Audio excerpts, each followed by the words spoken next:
Et salut à tous, c'est Furieux, on se retrouve pour une nouvelle vidéo sur Legend of Runeterra.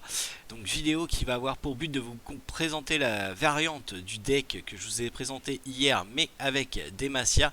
Et c'est ce deck là qui m'a permis de passer de Gold 3 à Gold 1 hier assez rapidement et assez vite. Honnêtement c'est un deck complètement cheaté, je vous mettrai le lien du deck dans la description de la vidéo. Avant de débuter la vidéo, je vous rappelle que la campagne Utip est toujours active, le mois de février étant un mois charnière.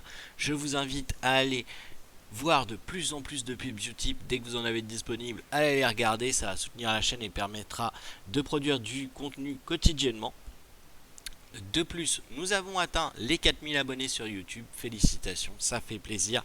Un nouveau palier est atteint, le prochain palier sera à 5000 et après on peut espérer un palier à 10 000. Ça va être beaucoup plus long, je le sais, mais j'ai bon espoir. Et Legend of Runeterra, je pense qu'on va avoir de plus en plus de monde qui va s'intéresser à Legend of Runeterra, étant donné que je n'ai pas fait beaucoup de pubs actuellement sur les divers moyens que j'aurai, étant donné que j'attends d'être en platine, en classé, pour pouvoir commencer réellement à faire de la pub. Platine qui ne devrait pas tarder à arriver, je pense qu'aujourd'hui je pourrais être platine. Voilà.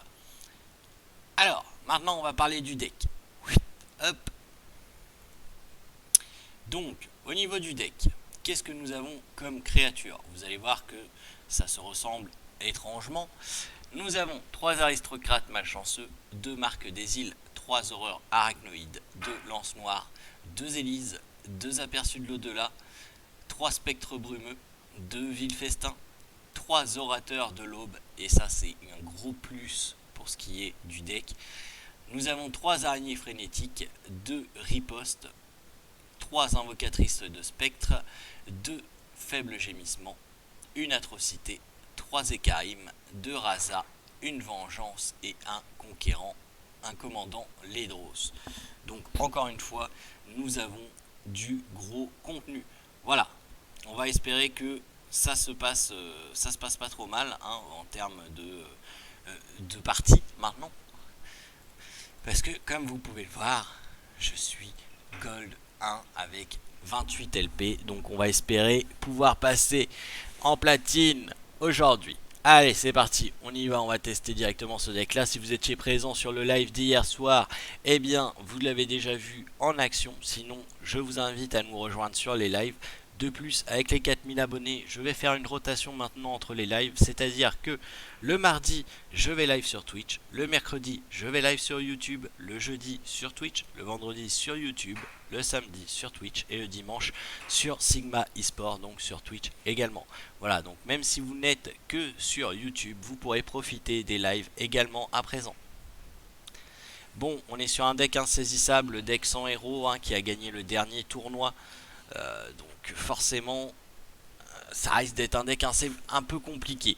Donc là par contre on n'a pas besoin de 2 orateurs dans la main. Donc on va en sacrifier un et on va sacrifier la lance noire. Et on récupère 2 araignées frénétiques, ce qui n'est pas trop mal. En revanche on n'a pas une main extrêmement jolie, étant donné qu'on ne pourra rien jouer avant le tour 3. Et ça c'est un petit peu dommage. On vient de choper l'Écarim qui va nous assurer d'être bien pour le tour 6. Donc ça c'est plutôt intéressant.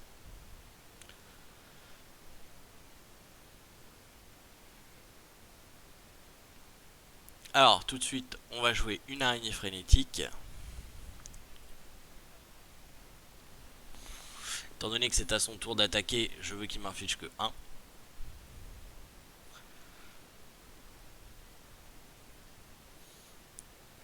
Voilà, on va le laisser faire. Nickel.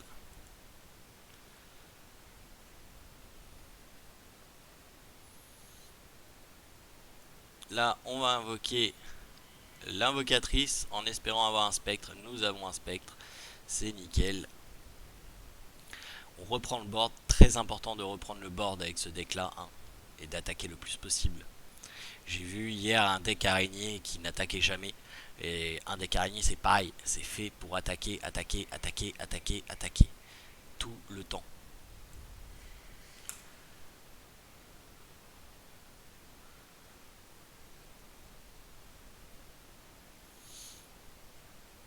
Donc là bah, on attaque, hein, il ne peut pas bloquer vu qu'ils ont tous redoutables. C'est la force de ce deck là, vraiment.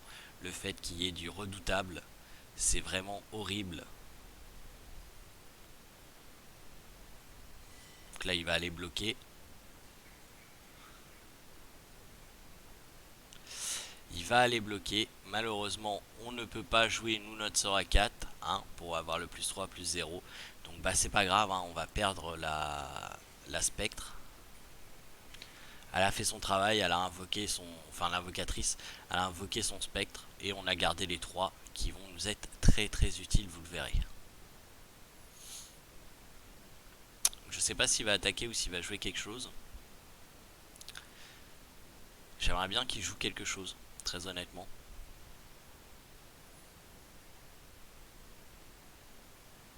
Et là par contre on va jouer l'orateur. Eh bien il nous a fait le coup au tour précédent. Nous allons lui faire le même coup.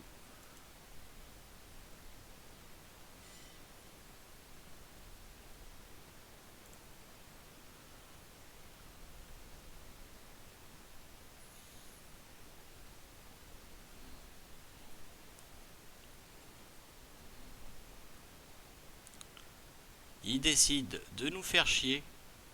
Nous allons le faire chier aussi. Ça y est, tu vas mourir. Voilà. Et là, on invoque l'orateur. Tout de suite. Qui va augmenter notre araignée à 4-4. Et ça, c'est une bonne affaire. Et prochain tour. Et caca.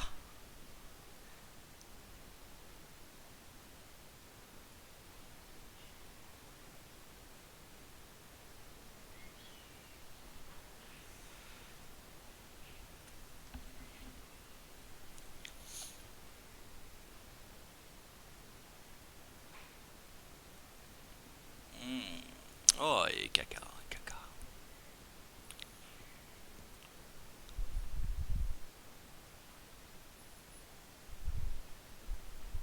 Pour l'instant, ça va. Il n'a pas eu trop de chance dans sa pioche.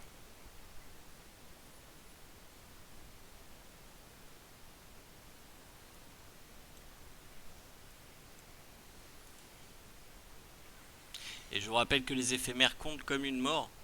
Donc, ça veut dire concrètement que l'orateur, tant qu'Ekarim attaquera, va donner un boost à toutes mes créatures. Et ça, c'est vraiment très très fort.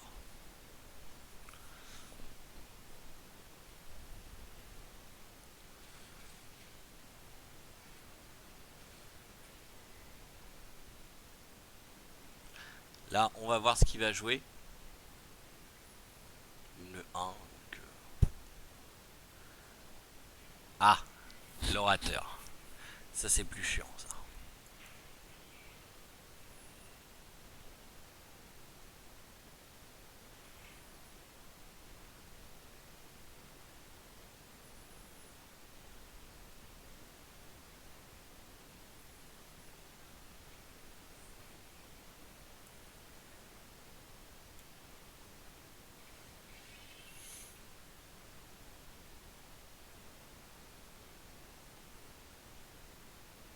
Alors, soit il va jouer quelque chose, et à ce moment-là, on sera pas mal.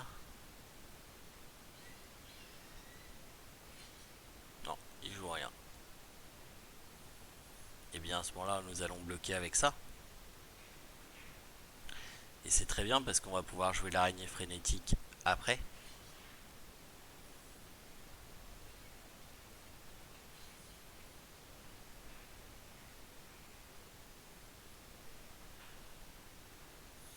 Allez, il lui reste 4 points de vie de toute façon.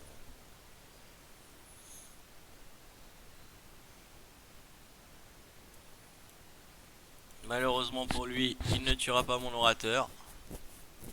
Et moi je vais lui tuer son petit machin crochet là.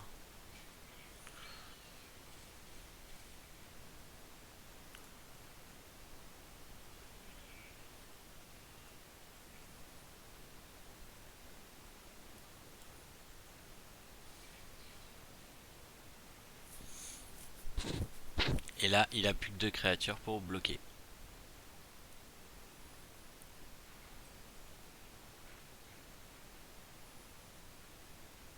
Alors, ça pourrait être chiant, mais du coup, on va pouvoir jouer ça. Ce qui n'est pas si chiant que ça.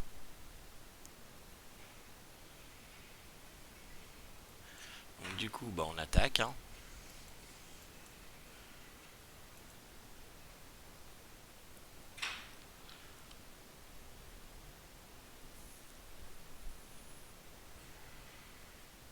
Ah, il est obligé de bloquer. De toute façon, s'il y en a un qui passe, il est dans le caca.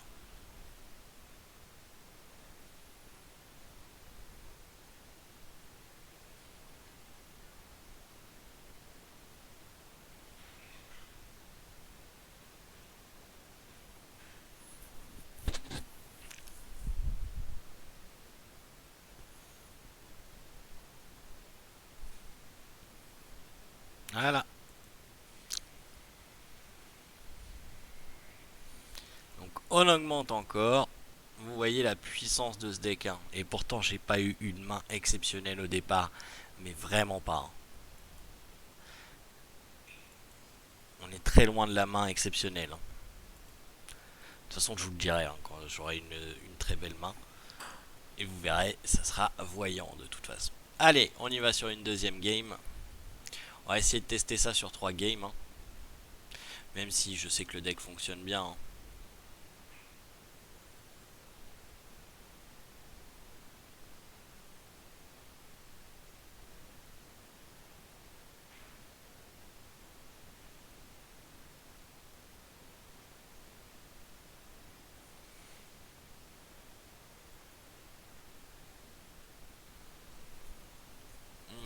Ça risque d'être un deck semblable. Ça risque d'être un deck semblable.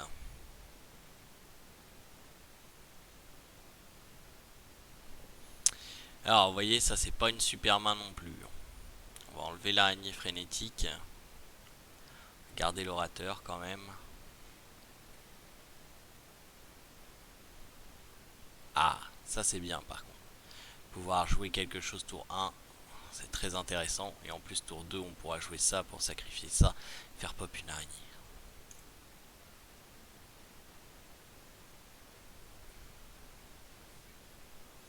Vous sacrifiez l'araignée directement.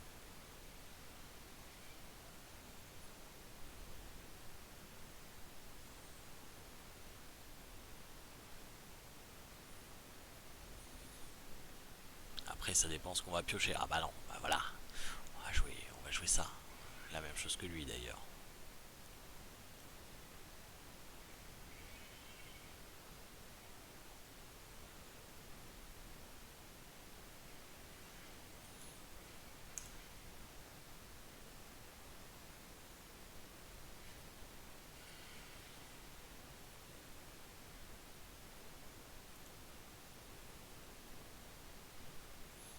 J'aurais pu garder, hein, mais vu que j'ai l'avantage du board, étant donné que j'ai l'araignée et lui n'a rien, eh bien je préfère continuer à prendre l'avantage du board. Là on va lui affliger un point de dégâts gratos.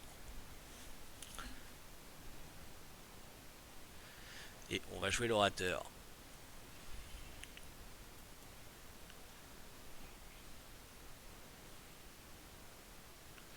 On garde l'avantage du board. Très très important. Hein.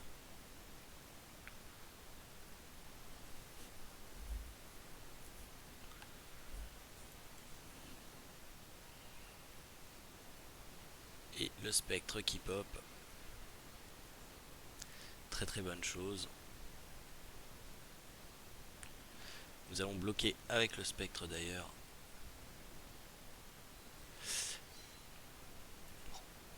Sachant que de toute façon, on va pas bloquer avec le spectre. Hein. On va bloquer avec l'araignée du coup. Et comme ça les autres vont prendre +1, +1. Oui, ça crée une 4-4. C'est plutôt chiant. Mais c'est pas grave.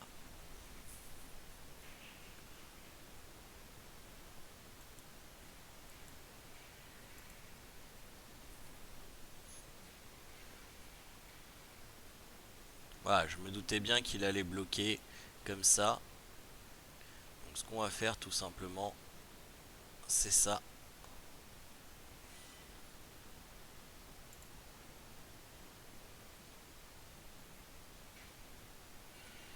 Comme ça on conserve l'avantage du board et elle va prendre un plus un encore.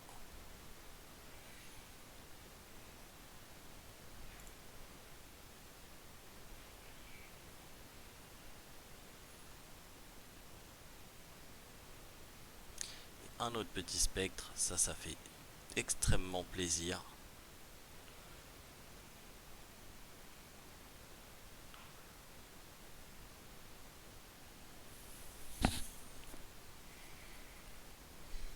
Là, on va jouer ça histoire de pas se prendre trop de PV en moins dans la tronche.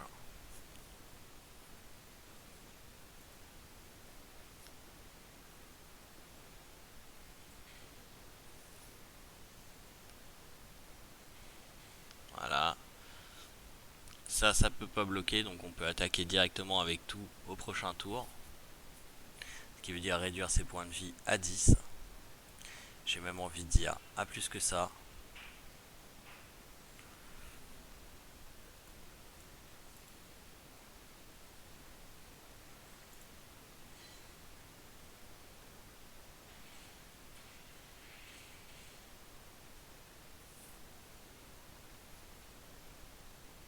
Le but étant de renforcer encore cette créature là, tout à fait.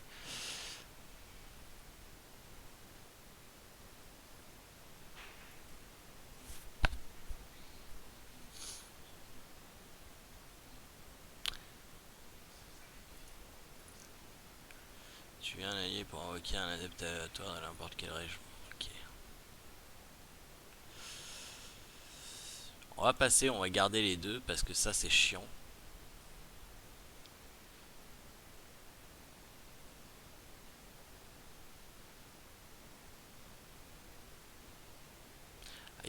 Il va gripper l'orateur. Il risque d'agripper l'orateur. S'il agrippe pas l'orateur, c'est une grosse erreur de sa part. Bon, alors ça c'est assez chiant le Ikarim là, pour le coup. C'est assez relou. On va voir ce qu'il va faire. Il préfère la Élise que le Ikarim. Alors déjà on va faire ça. Ensuite, alors là on est à 3, 7. Non, qu'est-ce que je fais? 3, 3, 9, 13. Donc là il va falloir bloquer avec l'orateur aussi. Il n'y a pas le choix. On va bloquer sur lui. On va sacrifier la Élise. Alors c'est triste, hein. Très très triste. Mais il n'y a pas le choix.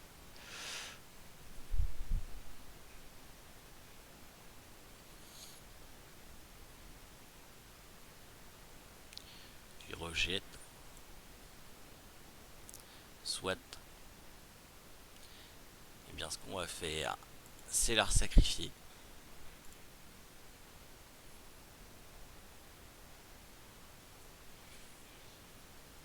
Et là, on a le Ekarim qui vient de proc. Et ça, c'est bonheur.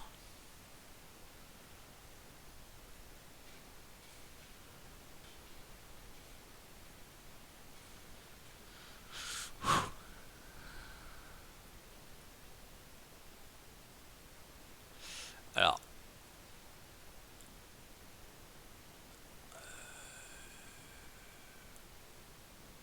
On va tuer ça.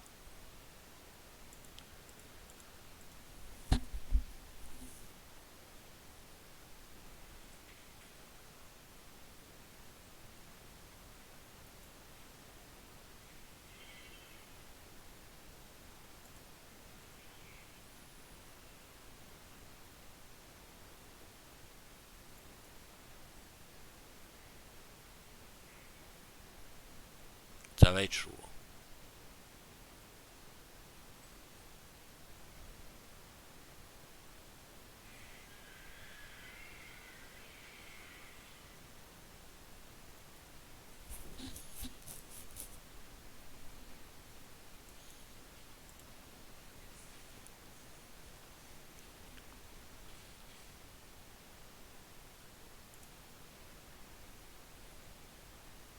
aurait attendu un tour, j'aurais été grave in the caca.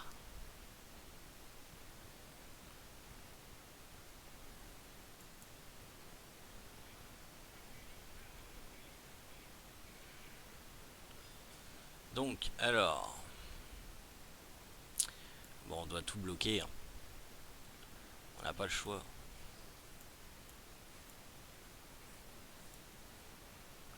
C'est chiant. Hein. Clairement, on doit tout bloquer. Il reste 4 PV.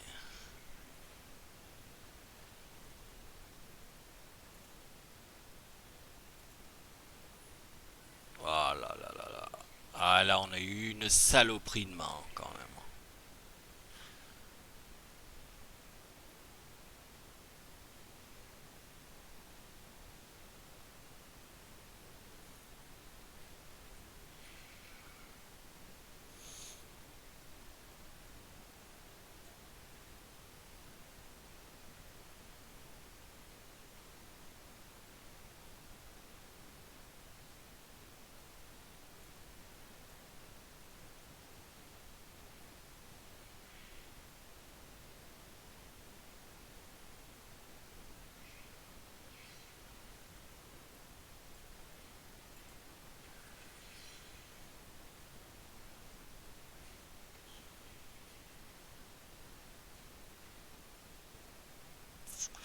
Ouais.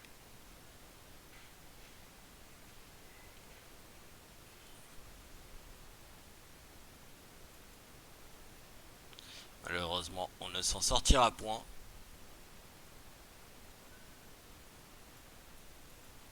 Et puis le mec, il a la main, enfin, il a la main parfaite. Hein. Honnêtement.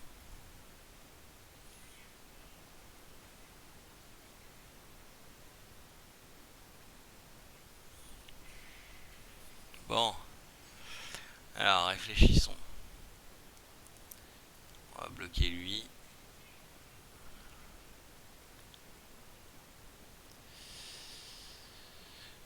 Ouais, non, de toute façon, on peut récupérer que 7. Hein, donc, c'est mort. On peut récupérer que 7. Ça va mourir. Ça va pas mourir.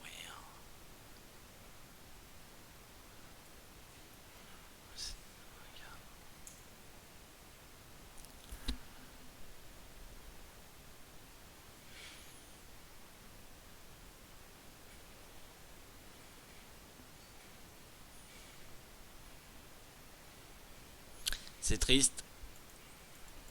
Bon là il a eu une main de chatard le monsieur. Et nous on a eu une main de caca.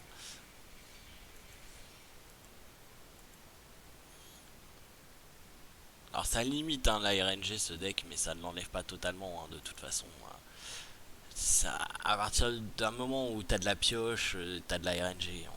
C'est un jeu de cartes. Hein. Ça reste qu'il y a de la RNG. Faut jouer aux échecs si on veut pas de RNG.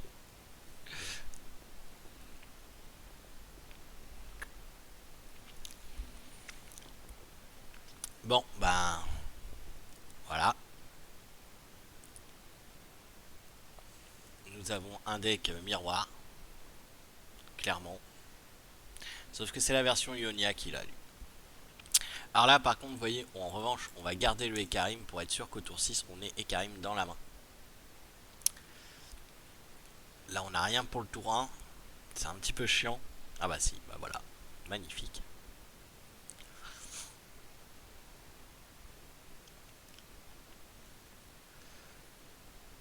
Même le tour 7 va nous apporter sa petite surprise.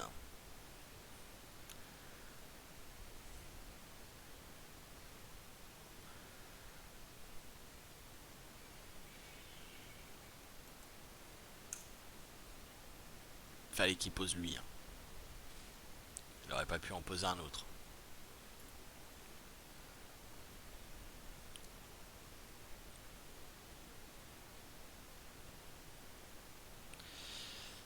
Donc là, le but, ça va être de bloquer.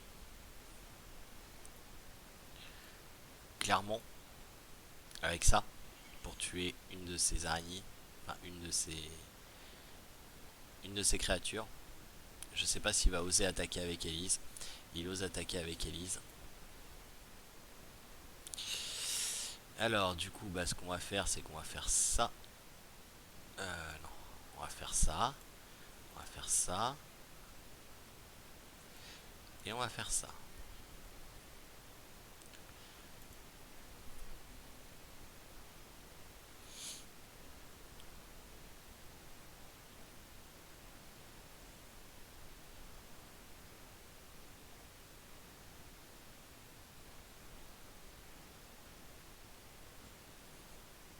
Il a tué pour piocher. Dans les deux cas, de toute manière, on a réussi à atteindre l'objectif qu'on souhaitait, c'est-à-dire tuer la Élise.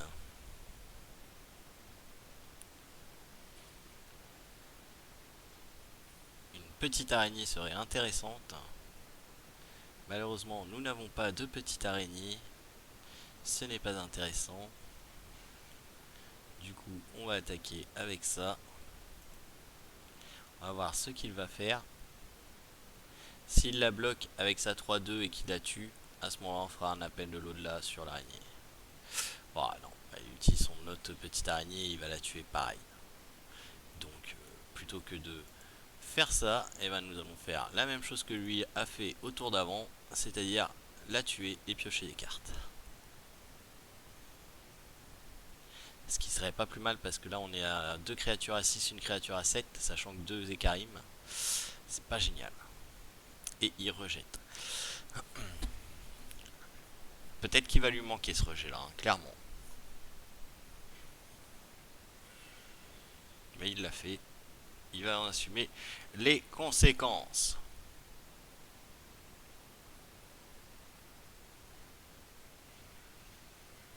Bah là malheureusement on peut que se prendre les dégâts.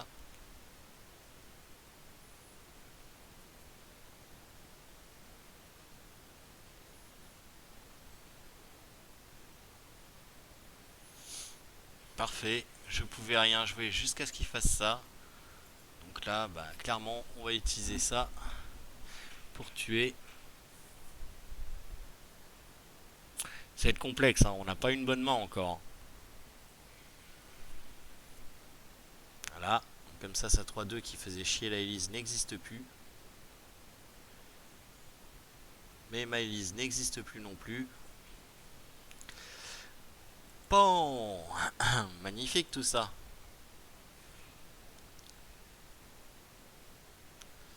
Et bah let's go et Karim.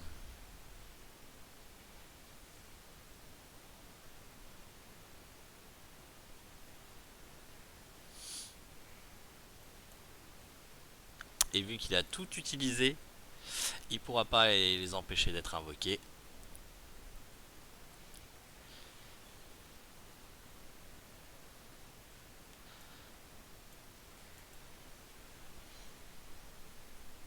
Et là tout de suite, bah, on vient de passer à 4 sur 8 avec le Karim. Parfait.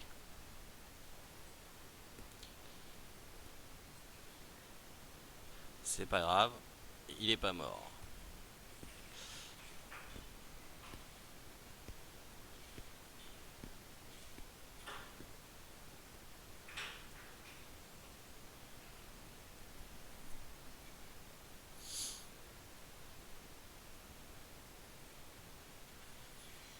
Alors ça va vous paraître étonnant. Peut-être, mais je vais bloquer.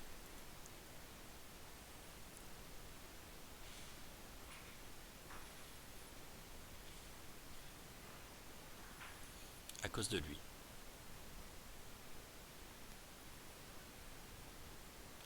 Et s'il a pas de rejet, il est dans le caca. Il a pas de rejet. Oh, non, mais t'es sérieux là? Voilà. Alors là, vous voyez, ça c'est une RNG de Dusty de grosse merde.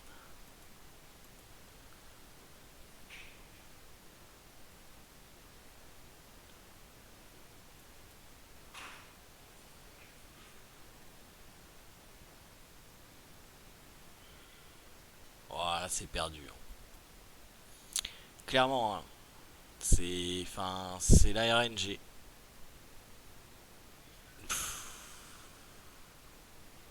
C'est même plus drôle.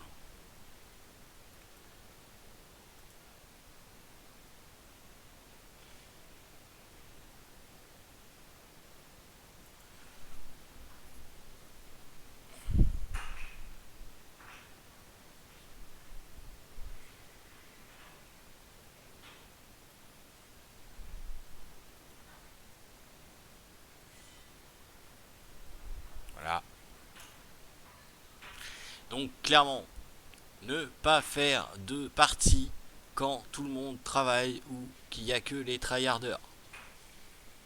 Sinon, c'est la mort de l'âme. Bref, le deck est surpuissant. Vous voyez, on a joué deux fois contre des mecs qui ont le même deck, clairement. Donc, bah voilà, ça prouve que le deck est très fort. Malheureusement, c'est pas de notre côté que la victoire a penché, que la RNG a penché. Je vous mets le lien du deck dans la description. Si vous voulez monter en elo, évitez quand il n'y a que les tryharders, c'est-à-dire pendant les horaires de travail et la nuit. Évitez. Vous pouvez commencer à jouer à partir de 17-18 heures. Généralement là vous commencerez à avoir des parties qui ressemblent un peu plus à des parties un peu plus simples. Et vous pouvez commencer à jouer le week-end et le mercredi. Voilà. Mais évitez pendant que les gens travaillent parce que c'est que les tryharders comme moi qui ont des decks opti et vous risquez de vous faire rentrer dedans, surtout si vous n'avez pas ce deck là. Voilà. Sur ce, je vous souhaite à tous de passer une agréable fin d'après-midi et je vous dis à demain pour de nouvelles aventures, car ce soir il n'y a pas de live, c'est ma journée de congé. Allez, salut tout le monde.